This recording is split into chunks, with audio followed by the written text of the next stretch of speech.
बुद्धि का महत्व। एक बार की बात है, एक बहुत ही बुद्धिमान राजा था। उसका काफ़ी बड़ा साम्राज्य था। उसके राज्य में प्रजा हर तरह से खुशहाल थी।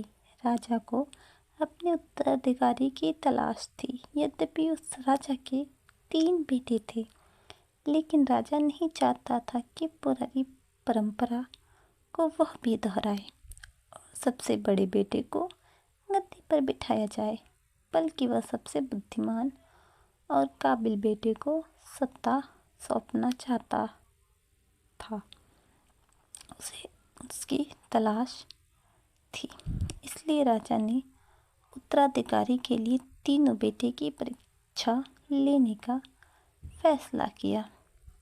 एक दिन राजा ने तीनों बेटे को अलग अलग दिशाओं में भेजा। उसने हर बेटे को सोने का एक एक सिक्का देते हुए कहा कि वे इससे एक ऐसी चीज़ खरीदें जो पूरे महल को भर दे। पहले बेटे ने सोचा कि पिता तो सठिया चुके हैं, इस थोड़े से पैसे से इस महल को किसी चीज़ से कैसे भरा जा सकता है। इसलिए वह एक मैखाने में गया, शराब पी और सारा पैसा खर्च कर डाला। राजा के दूसरे बेटे ने इससे भी आगे सोचा। वह इस नतीजे पर पहुंचा कि शहर में सबसे सस्ता तो केवल कूड़ा कचरा ही है। इसलिए उसने अपने महल को कचरे से भर दिया।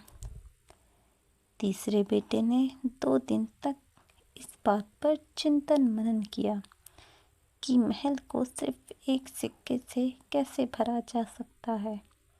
वह वाकई कुछ ऐसा करना चाहता था जिससे पिता की उम्मीद पूरी हो। उसने मोमबत्तियाँ और लोबान की पत्तियाँ खरीदी, फिर पूरे महल को रोशनी और सुगंध से भर दिया। इस तीसरे बेटे की बुद्धिमानी से खुश होकर राजा ने उसे अपना उत्तराधिकारी बनाया। इस हिंदी कहानी से हमें यह शिक्षा मिलती है कि बुद्धि से कुछ भी किया या पाया जा सकता है।